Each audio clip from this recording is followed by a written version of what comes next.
Welcome back to Unleashed at Work and Home, the podcast dedicated to helping pet professionals feel less stress and find more joy in their daily lives. And today's a special episode. It's episode number 50. I can't believe we've made it to number 50. So in celebration of that, there had been a request that we do a Turnabout episode in which someone interviews me. And the person I invited to interview me is Tina Spring of Sit Happens Dog Training and Behavior, because she is an awesome interviewer and so much fun that I thought it would be great to talk to her. So welcome, Tina. Well, thank you for having me. I'm honored that you would ask me to interview you. I'm a little nervous because I get to be in control on Unleashed at Work and Home, and I get to ask all the questions. So there is this whole part of me that goes, uh-oh, here we go. So we were already learning things about Colleen. Indeed. Well, the good news is you have the power of the edit button. So there we go. Just not much skill with it. That's one of the things your show has turned me on to podcasting. And so I'm listening to a bunch of podcasts. I know you asked on the group page the other day, is there a podcast we listen to? And I've totally fallen for some of those podcasts. I'm like, okay, some of these have just real magic, even just from a downtime, taking care of myself, quieting my brain kind of perspective. Mm-hmm. I know there's really good enrichment professionally, and I think that's great, but I don't know about you. I read a lot of that stuff anyway. So yeah. But podcasts are great because they can deliver content to you when you're doing something else, riding in the car or whatever. But yes, they're also so niche that you can find a podcast about anything. If you're passionate about knitting toadstools, you could probably find a podcast that's perfect for you. Right. And who knew that my particular swirl of weird turns out to be a genre? And I also I'm not spending a ton of money to go, nope, not that one. Nope, not mm-hmm. that one. So I can just try them on for size and go, yeah, no, that's not for me. All right. Well, let's get this interview on the road. Okay. We'll see if my crossover trainerness shows up. All right. So my first question is very, very serious. Very serious. And y'all, I sent Colleen the questions earlier. So the first thing we're going to do is we're going to grill her a little bit. So did you read them, the questions? I did read them. That's as far as it went. Pretty much. I tried to warn you. Okay. So my first question is, what is your go-to order at your favorite hometown restaurant? I thought this was a funny question because I am so not a foodie. I am the world's pickiest eater. And at every restaurant I go to, there's one thing on the menu that I'll eat. So my favorite meal at my favorite hometown restaurant, there's a little place called Milano's nearby, and it's sort of a Greek-Italian mix. And what I get is the all-American hot ham and cheese sub, no tomato, no onion, with French fries. So my husband tries all the other things every time he gets something different, and I get a hot ham and cheese sub with French fries. I'm very predictable, but it makes me happy. But I think that's kind of beautiful, right? So it's funny, when Christopher and I were dating, there was a point that I was like, you know what, we're going to see if he pays attention at all. And so we went to a restaurant that neither of us had been to, and I just kind of slid the menu to him and said, pick something out. It required a level of bravery that I don't often have. And he chose really awesome stuff for me. But yeah, you and I have discussed how you're really, really not a foodie. Though, I don't know if you remember, one of the first real conversations you and I had was over lunch at a restaurant, that we were both looking for something kind of, I don't know, maybe a little bit high maintenance on the low maintenance side, a plain salad, none of the crazy in it. So, yeah. So I don't know, maybe it was salad bonding. Salads are tricky for me. There's a whole lot of stuff people throw in a salad that right? I don't really want. Don't throw cucumbers in there. In a lot of places, it's all prepackaged. So yep. I spend my whole meal picking all the things out that I either can or won't eat or don't want to eat. And some of them have left residue. Yes. A sliced tomato cannot simply be removed. I know. No. And neither can cucumber, because a molecule of cucumber, it's in there. permanently. And it's always in the last bite. I'm like, oh, I made it through and now it's ruined. All right. So good answer. Hot ham and cheese with no tomato or onion. Yeah. Good to know. Did you like the toffee I sent you? I did like the toffee you sent me. Oh, well, that's good to know. Okay. So what do you wish you had known when you started out? When I started as a dog trainer, it would have been supremely helpful for me to have known that some of the amazing, extraordinary rock star dog trainers that I knew and interacted with had self-doubt. That would have been so helpful to me because it might have made me feel safer to say, I'm not sure what I'm doing. Because when you're being paid to go give someone an answer, you're expected to have an answer. And I had and still have so much to learn about dogs. So it would have been so helpful to me in the beginning to realize other people had moments of doubt or insecurities. And that comes up a lot in my discussions with pet pros, where they go like, oh, I'm not good enough, or I don't know enough, or I need more. And I think, people don't know this. People don't realize how many really extraordinary, very, very competent people are kind of struggling through imposter syndrome. So I know when I'm teaching apprentices, one of the things we talk about is not any of us know it all, right? And that it is perfectly appropriate and kind to say, you know what, I don't know, but I'll do some research and get back to you. Mm-hmm. I honestly, like, the scariest trainers and other pet professionals too, the scariest ones I meet are the ones that don't have a second of self-doubt. Yeah. And I'm like, oh, we have arrived at dangerous. Mm-hmm. Because, the one thing dogs are really good at is being inconsistent. Right? And teaching us, sometimes even just teaching us about ourselves. So yeah, I'm always a little afraid. I again, like, you and I have known each other a long time, and there's so much I admire about you. And I just admire that you authentically show up vulnerably as who you are, and that you've never come across as like, hey, I'm me. I know all of the things. It's because I'm well aware that I don't know all the things.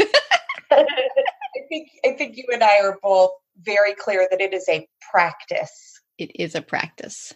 Like, even that silly puppy that you're trying to get the sit. Sometimes taking that journey with their little brain and body is really fun. Sometimes that's the magic. All right. So what are you curious about right now? Like, Colleen Pelar today, where does your great curiosity lie? Well, I think I'm the world's best library user. I always have a million books on hold at the library. So one that is waiting for me is called Dying for a Paycheck. And it's about how stress and money issues get intertwined, that businesses sometimes focus too much on more measurable pieces than the wellness of their employees. So that's sort of on my nerd alert side. I'm interested in anything that's sort of about adult development. I'm taking a course right now in the stages of adult development and going through all of that. And in terms of my own personal development, I have signed up for 2 art classes this fall that I'm curious to explore art as a creative outlet again, because I've always loved art, but I've always had a high level of judgment about the art that I produce. So I don't necessarily enjoy the product. So I'm hoping to learn to lean into the experience. And so I'm trying to approach that with the beginner's mind and a little bit of curiosity too, and to sort of say, to learn how in some of these techniques might give me more pleasure in the experience, which will probably create an outcome that I enjoy more too. So I don't know, like, here, we're in a college town, so we have like the drink beer or wine and paint. Mm-hmm. Right. And so the first one, I was like dragged kicking and screaming. I was like, please do not do this to me. because I'm not a big drinker. So that wasn't really going to be a piece of it for me. And then it was really intimidating. And so I think I've done it either 2 or 3 times now with different people. And it's funny, I'm never happy with the outcome. And yet I bring it home. And other people, if they, are in my office or whatever and see this, $35 waste of art supplies, they're like, that's amazing. And I think to myself, like, like what, I wonder what that is. I don't think we have that when we're little kids. Yeah. Like, I think when we're little kids and we're drawing the tree and the bird's twice as big as the tree, like, I don't know, there was a freedom in that time. That's related to comparison because they have done studies on that. And if you ask kindergartners, are you good at art? Almost all of them raise their hands. Yes, I am. And if you ask second graders, the number is significantly lower because there comes a time that they start hearing other people being praised for their product. Like, oh, Timothy, what a beautiful tree you did. Look at, the bark that you've done on it. And then the child would look at her own paper and go, oh, mine doesn't have beautiful bark like Timothy's, So instead of looking at your own product, you are now much more in a comparison state. And it happens right in that little window between kindergarten and second grade. There's a big, big shift. It's just sad. So, that makes me think, though, none of the people who see my dorky, weird rendition of a painting see the one that the instructor for the class created. They only see my dorky one, which standing on its own, I mean, I don't know, maybe they're comparing it to, their oversized bird and tiny little tree in their mind that they think they would create. So yeah. I don't know. I used to enjoy art. I don't anymore. And I think I get too stiff and too yeah. Me too. So yeah, so I often think like that might be a good thing to try on at some point. Just pick a medium I hadn't worked in and try it. But I don't know. That's something I'm hoping to work on this fall. I have lots of intimidating hobbies. So all right. So a little bit tougher one. What's something you failed at? A little over a year ago, I wanted to hold a workshop for the staffs of local vet clinics and just have it. I found a facility and I advertised it and promoted it. I did in-person visits to like 40 some vet clinics twice and mailed them something. And I was hoping to have this workshop, maximum number of 25 people or something. And I got one. And I was sad. I was like, oh, this isn't right. This isn't, maybe I'm not supposed to be doing this. And what I realized is it's complex. All this is so complex, but time and money are huge issues for all pet professionals.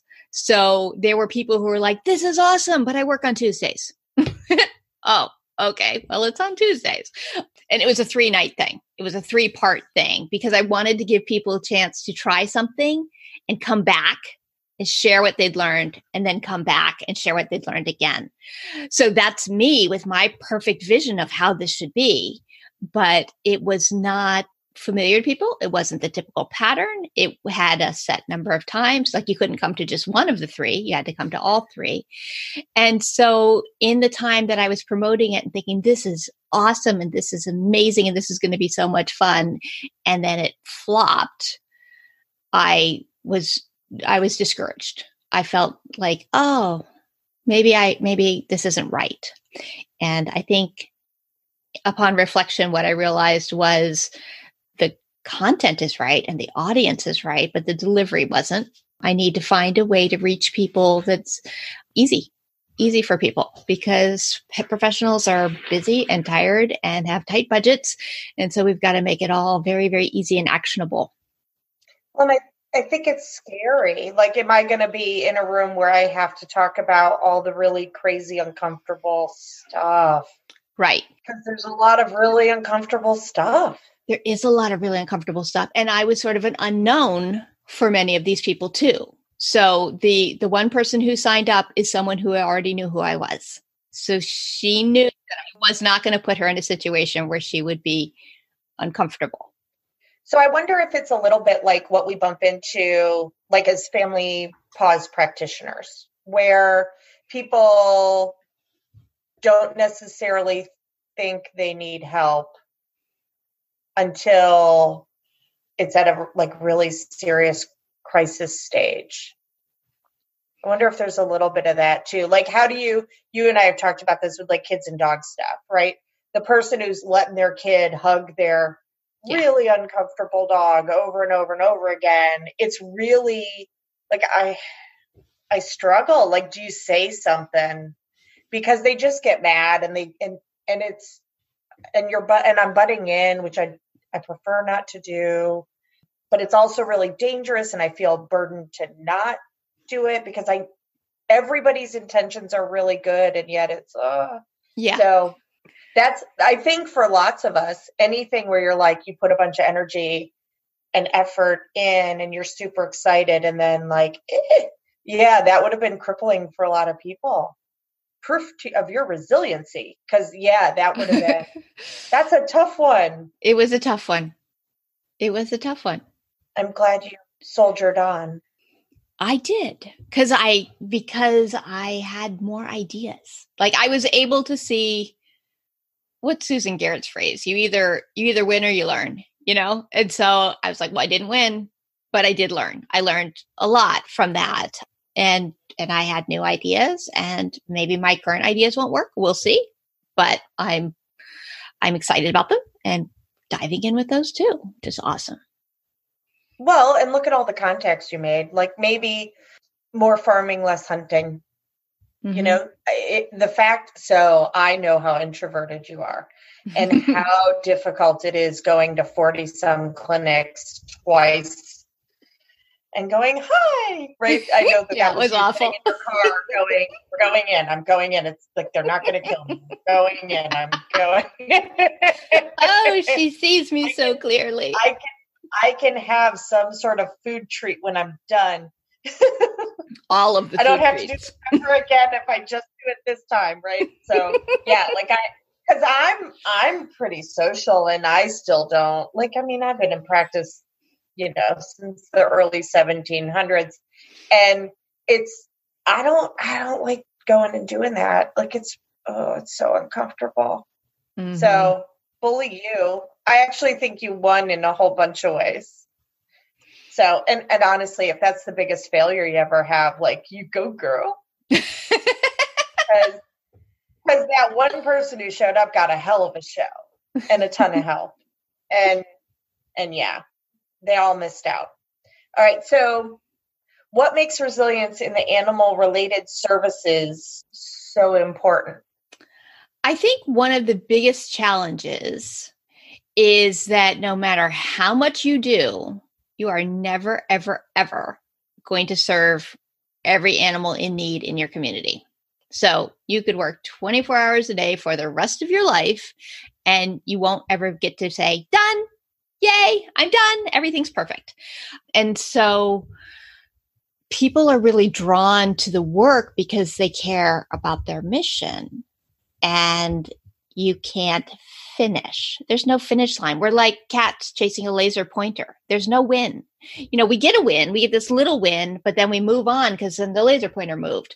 There's not, sometimes it's harder to make the wins last and internalize them and feel the impact of everything you do when you turn around and see another animal in need.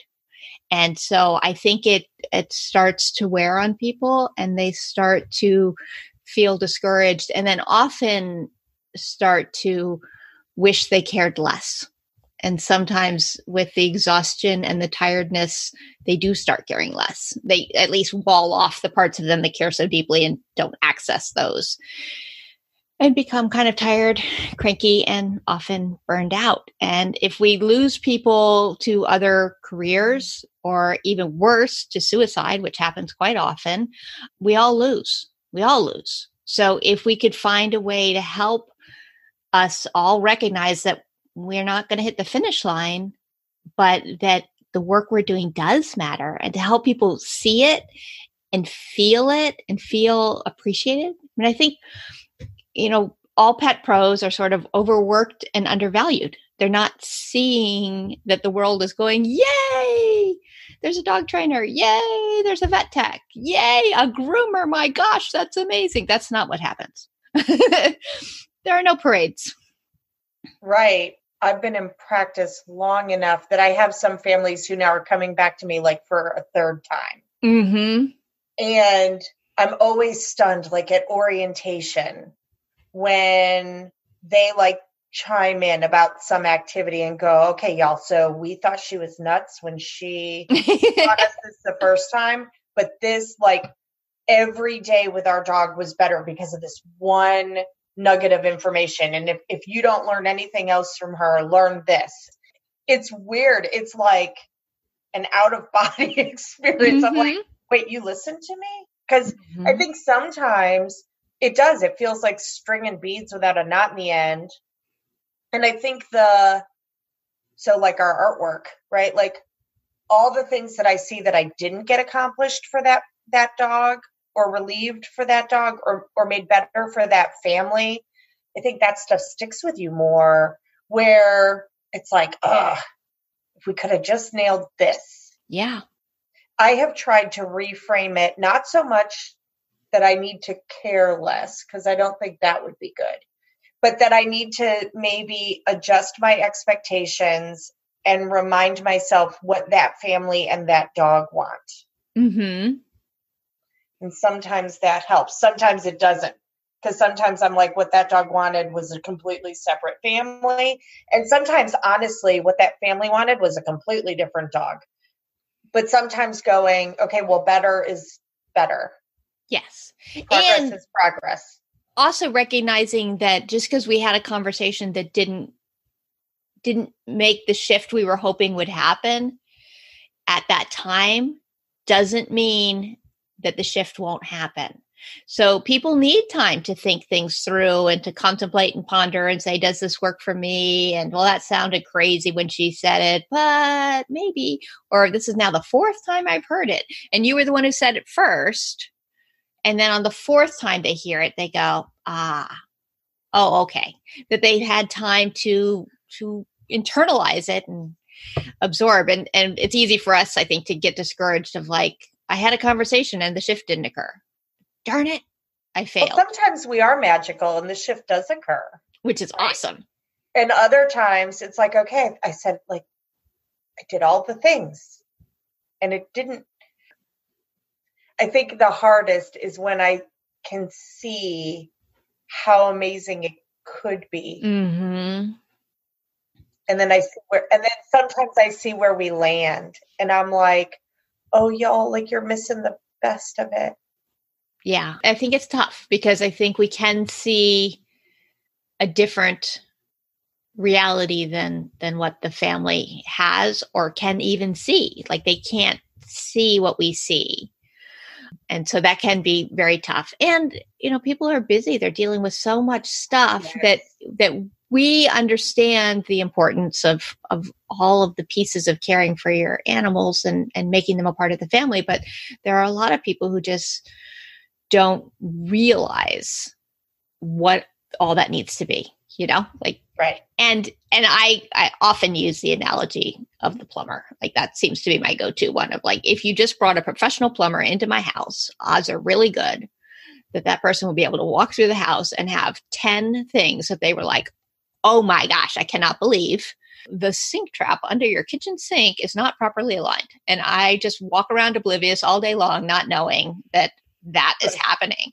And they go out with their friends and they go, can you believe what happened there? And so for any profession, there's an advanced level of knowledge that we see as sort of the bare minimum that people should have, but the people don't have it. So our bare minimum is actually a high lift for a lot of people. Yeah. Yeah. It's funny. For a long time, I didn't do a ton of private work. I did a lot of group work and I didn't do board and train because that's fraught too. And I watched my business shift over time based on what I have the energy for. Mm-hmm. Because sometimes group classes fill you up and sometimes group classes are like, a fork to the eyeball And it's not, and honestly, it has nothing to do with the participants. I'm just learning it has to do with where I am. Yeah. Sometimes that's just too much all at once. Mm-hmm. And I need to better focus on the individual triumphs that I can have one-on-one with a family and typically work myself out of a job. All right. So tell me what resilience means to you. Well, I think the really important thing about resilience is to sort of recognize that everyone is resilient. Like humans are naturally resilient. Animals are naturally resilient. Everyone deals with stress and we all kind of get through it. But one of the challenges is we kind of have this baseline of like, fine. And natural resilience will bring you back to fine in most cases. And we want to develop the skill set and the mindset to move above fine, to have more of the good stuff and to make the good stuff last and stick better, because our brains really are wired to pay attention to the bad stuff, which keeps us alive. It keeps us fine. Here we are, fine and alive. Yay. So for me, what resilience really means is leaning into it as a practice. Like you said earlier, that there are going to be good days. There are going to be bad days, and recognizing that that's normal and natural and absolutely part of life, but that working on your skill set and your mindset can make the good days better and the bad days easier. There is magic in that. Understanding what's happening with the stories you're telling yourself and the sensations in your body even. Well, and I don't know, when you and I were at the last Family Pause conference, I'm sure that you stayed for Dr. Friedman, because I didn't stay for Dr. Friedman. But it was really amazing. There was a piece of it that I was like, oh, this is a good reminder that where I am in my skin, in my heart, in my soul, in my energy, totally and completely changes and impacts every other thing that has behavior around me. Yes. Whether I think I'm shielding them or not. And so if my anxiety, if my just being bone weary is like a big cancer, I do think that the people and the animals around us internalize that, and it impacts them. It does. And so sometimes that means, and you and I have talked about this, like sometimes that means I am not fit for public consumption. And those calls or emails or conversations will just have to happen another day, because I need to, go for a drive or listen to a fun podcast or do something else that day. I wish I had known to do that early in my career before I was drowning. Yeah. Right. To know that, like, I'm becoming keenly aware that, fatiguing myself to the point I have means that there's a whole bunch of people I'm not helping. When maybe if I had paced myself a little bit and done some better maintenance, I might not be where I am. So. Yeah. And really recognizing and honoring that choice of, I'm going to go for a ride, or I'm going to go do something that we are tempted to beat ourselves up for. Like, I should be working, but I've gone for a drive. Oh, that's terrible. No. I could be working poorly because I'm stressed and frazzled and stuff. Or I could make the deliberate choice to go for a drive and clear my head. And then when I come back, I will choose the absolute most important pieces of what needs to get done. And I'll just do those. And the other stuff will poof. I mean, it does. There are things that fall through the cracks, and okay, I'm choosing to let those ones go because I needed to focus on the best way to recenter myself today, and then do good work for the stuff that really does matter. And the understanding and self-compassion involved in that is really tricky for so many people. That comes up a lot in coaching calls where people are like, oh, yesterday I completely wasted the day. I just watched Netflix. And it's like, and why do you think you needed to do that? Because they needed it at that point. And if you needed it, then you needed it. But we need to work on not always needing it. Right. And would they judge somebody else about it? The other thing I will say, and I tell apprentices this all the time too, or new instructors, like anything you teach them blesses them. It's something they didn't know. That you can't download your brain into somebody else. So sometimes there is a little bit of it. So if it's a new customer and they don't know that I have sparkles, then if I don't have the energy that day to bring sparkles, they can earn sparkles, lesson 2. Like, honestly, my horrible is better than a lot of people's best game. And like that sounds really arrogant, but I've been doing this a really long time. I know lots of the things, so a lot of this I could phone in a little bit and go, okay, so the bare bones, we're going to do this, and then we do that. And it's still good teaching, and it's still really good for the dogs, and it's really good for the family. It just doesn't have maybe a swirl of magic that most of the time I would have performed great. But today the cost of doing that is just too high. It means I'm going to not have anything for my family, or I'm going to be yelling at other drivers, or I'm not going to sleep that night because it's running through my head all the time. So I am learning that like a nice 7 is good. I don't always have to bring the world to 58. And I think that's really such a powerful thing for people to lean into, because we do know what it looks like when we show up at our very, very best. And then we hold that as the bar of where we need to be. And no one can show up at that level all the time. And 7s are awesome. Like a 7's pretty good. It's meeting everyone's needs. It's getting things done. It's productive. It's, clearing things forward. But it's, and we would absolutely give people we cared about permission to show up at a 7 on these situations. But we sometimes withhold it from ourselves. I would joyfully take your 7, right? I honestly, I'm getting to a place in just age, being 3,700 years old is hard. I'm getting to a point where I am starting to recognize, for example, if I friend to friend contact you and like, hey, I need to talk about something. I've got this case, whatever. And you and I are spitballing that.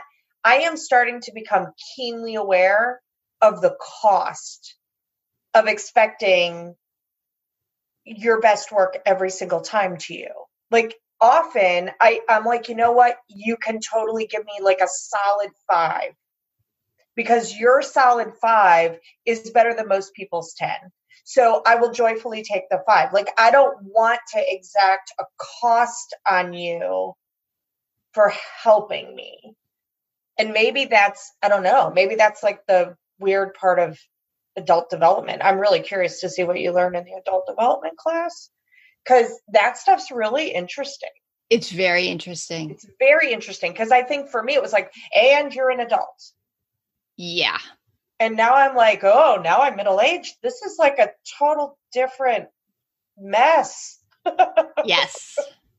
Yeah. There are whole different levels of it. Who knew?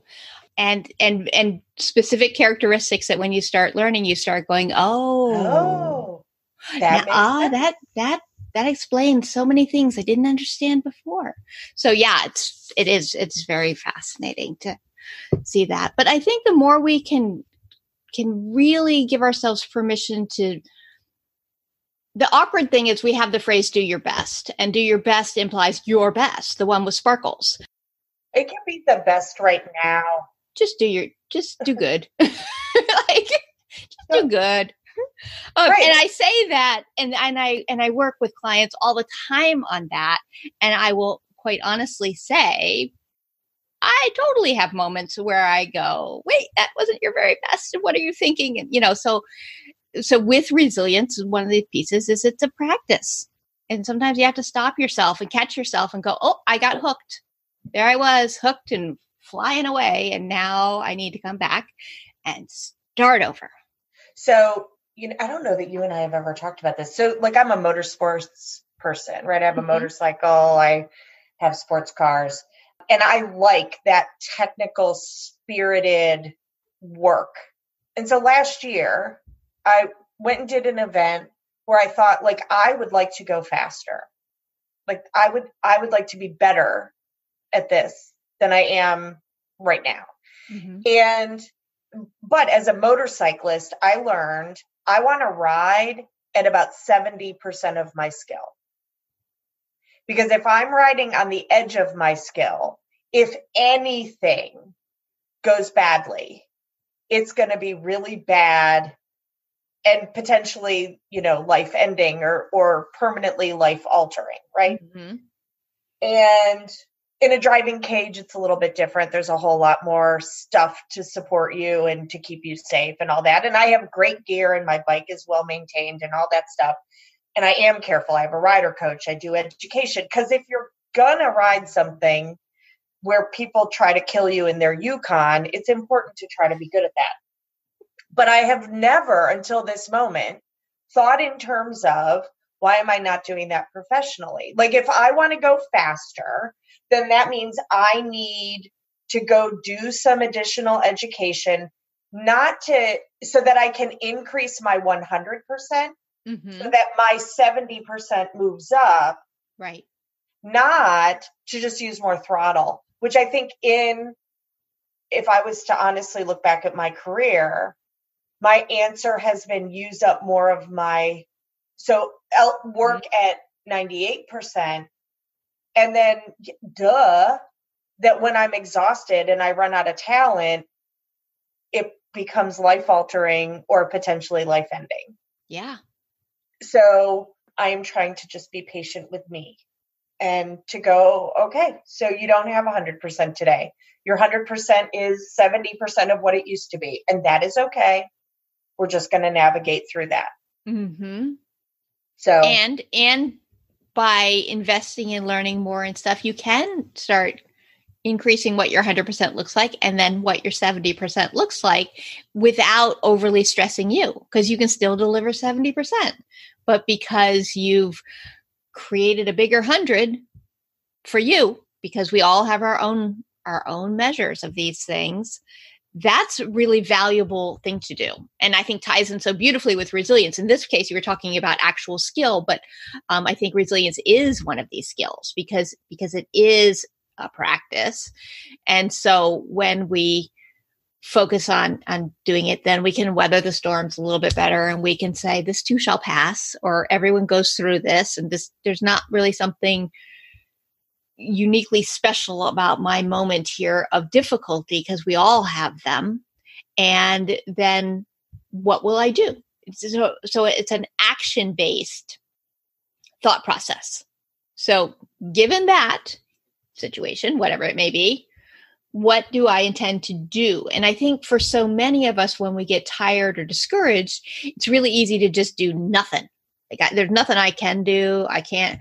right. Nothing's going to change. And not doing something is a choice too. So, so really being very intentional and specific about what will I choose to do in this moment. And if you do nothing, then own the fact that you chose to do nothing. Sometimes nothing is the right answer. Mm-hmm. Oh, absolutely. But choose it. No, right. Don't do it from the perspective of. I think we've all gotten that customer call, but not even a customer, like potential call, email, text, whatever, that we go, yeah, no, no, no, no. Mm-hmm. I'm just going to pretend that one got lost in the ionosphere. Mm-hmm. Because I've seen that. This is not my first rodeo. Yep. And that could be a very intentional and deliberate choice. And I can decide a road is just too dangerous. Mm-hmm. Right. And it can be too dangerous for a whole bunch of different reasons, right? Like, it could just be dangerous to me. It's too distracting for me or whatever. But the same thing can be true for scenario that come to us, that I can say, you know what, dealing with this individual, yeah, like, that's just a dangerous road for me, and refer it to somebody else. for whom that's not a dangerous road. Right. All right. So what are some common myths about resilience? I think the biggest and most important myth is that there's a finish line, that there's a merit badge that you can earn. I just do these 10 things. I am now resilient and life will be easy. That's not true. So hate to break it to you. But I think that myth gets in the way because we see people and we stereotype images. Like we talk about, like, oh, well, like a yoga instructor or like, oh, the green tea and smoothie folks or whatever, where we see it as if you learn this, then you have that. And what honest resilience is that it's something we all have, but that we all can get better at. And it's a personal, individual journey. There is no finish line and there is no merit badge, but finding the things that work for you. There are themes of what work for a lot of people, but finding the magic that works for you is what's absolutely vital for resilience. And so that's why so many people struggle and fail with other kinds of programs where they, here are the 5 easy steps to doing this. And you try the 5 easy steps and your life doesn't change. And you go, oh, well, it works for everybody else. It doesn't work for me. I must be screwed up. No, it's because those 5 easy steps weren't tailored to you. And so I think that's the big myth, that while there are absolutely common things that the people should try, they are not one size fits all, and they are not one and done. So even when you find the things that work for you, you are going to do them every day for the rest of your life as a practice, just like bathing and just like brushing your teeth. You're going to work yourself through all your resilience things. And so I think that if people can approach it from that perspective, it's a lot less daunting. It's just sort of like, oh, I just got to find out what works for me. So you and I have talked about this in the past in one of the groups. So do you think that there is a time, because I think I've experienced this, like I'll own that. I can totally be wrong. I'm very good at it. Ask my mom. So do you think that there is a point where we've worn ourselves out, right? Where the resilience work is helping, but it isn't necessarily hugely observable, that the practices maybe that have helped in the past or that have helped others are helping, but the well we're digging out of is just deeper. And so I can remember at one point when I was seeing a therapist years ago, he just would say to me, okay, so your body's lying to you. So when your body says you need a nap, I want you to go for a 15-minute walk. That's it.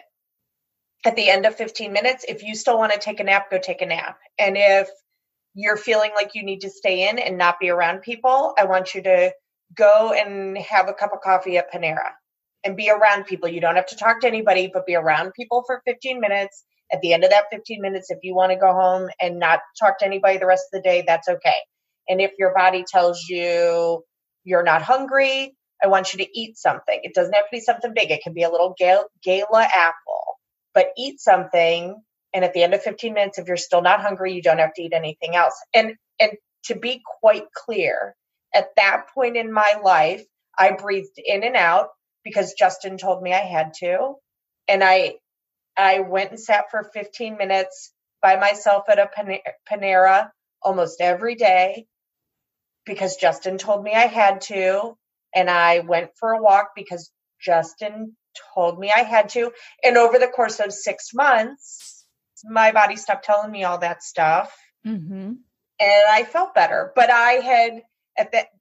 there was a really specific trauma kind of that had resulted in that. But do you see that if it's photography, walking around and taking, one picture a day, is it just that it's a drip into a bucket that's been really empty and dry for a really long time? And so it kind of just gets absorbed by the bucket. before there's the actual cumulative effect of, oh, my bucket's full. Yes.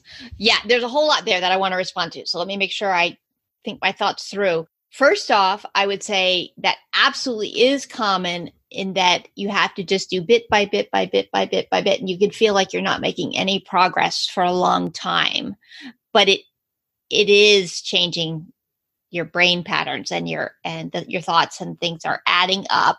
It's that drip in the bucket. The bucket is big and the drip is small. It feels like nothing. It's hardly even there. And in the beginning, it might evaporate before the next drip falls in. But over time, it will add up. The part about not listening to your body is absolutely good advice when you are at that point of like really deep, risky kind of level. But for most people, I would say they don't listen to their bodies enough.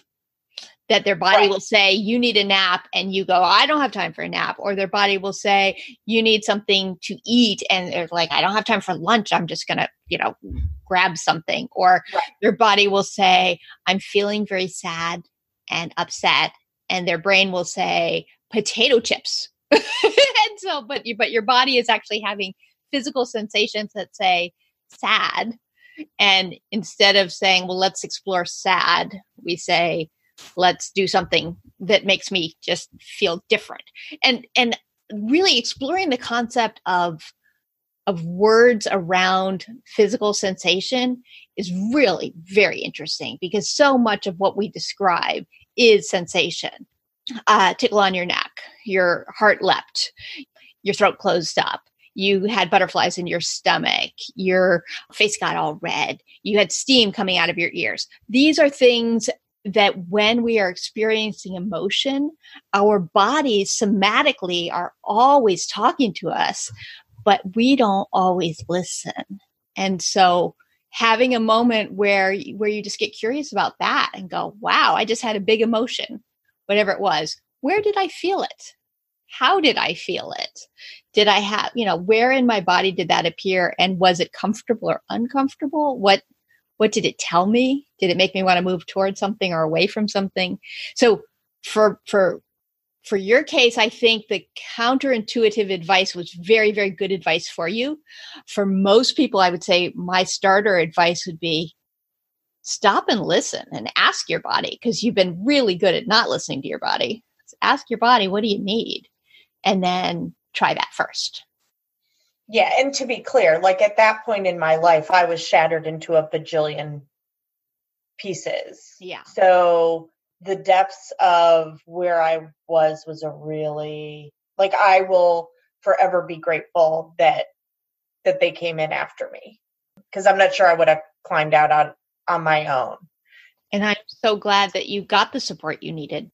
Yeah, no, I'm super grateful. And I will say, like, I've seen people, like, there's that moment sometimes where you look in somebody's eyes and go, oh, I have been there. Yeah, like, I know what that is. And have given them that same advice, right? And gotten them referrals to people who are far more skilled than I am to help them. But to say, okay, so when I looked like that, this is a start. Mm-hmm. Because yeah, like I'm not entirely sure what would have happened if somebody hadn't come in for me at that point in my life. I don't think I would be here today.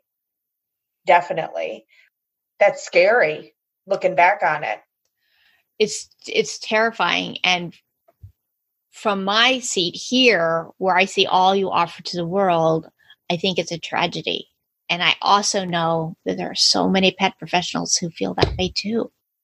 And it's just awful. It's a terrible, terrible thing that so many are struggling with those kinds of feelings. Yeah. Like I would just say to anybody, like, reach out. Like, I'm a stranger. You can reach out to me. Like, I don't know the same people. I'm not going to turn you out. Like, I'll just reach out to somebody. Yeah. Reach out to somebody, because, and if you know somebody who has that haunted look, like, don't leave them behind. Mm-hmm. Because we're really easily left behind, because it's agony. Yeah. It's not something I would wish on anybody. It was really hard. It was also crazy easy to fix, which was bizarre to me. Like, it was amazing to me how in 6 months, without meds, by the way, for those who care, not that I judge those who use meds, I think that's great. I just couldn't afford it and didn't want to do it that way. Though there was a day that that my therapist looked me in the eye and said, okay, so if when you come back next week, things are not improved, we are going to look at other therapeutic options. Which was an excellent way of saying, yeah, we're not staying like this. Like, this is not something we can maintain. Unfortunately, things were better, but it was amazing to me what a difference 6 months could make. Yes. And really how magnificently better I could feel on the other end of that. I think that's the key to resilience. It's amazing what a difference 6 months can make. And I think that's what the Unleashed Resilience community is all about. It's about creating an environment where people can safely practice together. Not people who are in need of therapy. I do not want to present myself as having skills at that level. And I be super clear, I am not a therapist. But for most of us who are just struggling with real life stuff, just the stuff, the community is an awesome experience because we can take concepts and themes and play with them over an extended period of time and try things out and say, like, that worked for me or that did not work for me, and try to find the magic sweet sauce for each of us. And so hopefully some people will be interested in joining into our Unleashed Resilience community in the fall when it reopens. So that group is just magic, Colleen, right? Like I did. So you had a session last night that was on my book. I was going to be doing it and had kind of a rough day. And so I decided instead, I put this up on the message board. So I've already outed myself. So just put on like, hey, I'm sorry I missed it. I'll be there soon, next one, whatever. But tonight I decided to have a dinner salad and a beer and call it self-care. And I'm planting my flag. And really in that moment, I'm not sure I would have blessed the group, right? I just wanted to eat my salad and drink my beer and sit with Christopher and cuddle a pot cake and, do whatever it was I was doing. So I love that there was that other people were like, go girl, like, good. Yes, that is self-care. Because sometimes, honestly, like, I think part of the magic of resilience is just saying no. Oh, yeah. No. Right. And that is a complete, right. And it is a complete sentence. It is. No. Yeah. It stuns people. Like, I love the pause after I'm like, no. It tickles me. I don't do it very often. All right. So is there anything else I should have asked you, but didn't? And if so, what? No, I don't think so. I think we have probably talked people's ears off enough about resilience and what it means for us and what it can mean for other pet professionals. I'm really grateful to you, Tina, for coming on today and doing a Turnabout interview with me. This was fun. So you are magic. And I can't imagine a time that I would be like, yeah, no, my Colleen Pelar tube is full. Like, I'm done with her. Yeah. I think that the gifts over your career that you have given the world are just amazing. And it's a privilege. It's an honor to say that, well, I say you're my friend. I don't know if I'm your friend, but I try to be your friend, right? Like, that I can, like, when I'm handing your books to someone, I'm like, this is my friend. I love her. She's amazing. Right. And yeah, so it's an honor and a privilege to be asked to help or to be asked to, even be included in your stuff. So yeah, ask away anytime. I'm very grateful to you for that. And I have to tell you, in the back of my head, I'm thinking, I've got to cut this. I can't handle this in the podcast. But I think my growth moment is going to be trying to leave that in. So there's a final revelation from me of that was deeply uncomfortable, but I'm also very grateful to you for it. So thank you, Tina. So I love you. And you're taking care of the rest of us. Well, back at ya. I think you're awesome, Tina. So thanks for coming on Unleashed at Work and Home today. And go share your sparkles with all the people who are worthy of them. You too.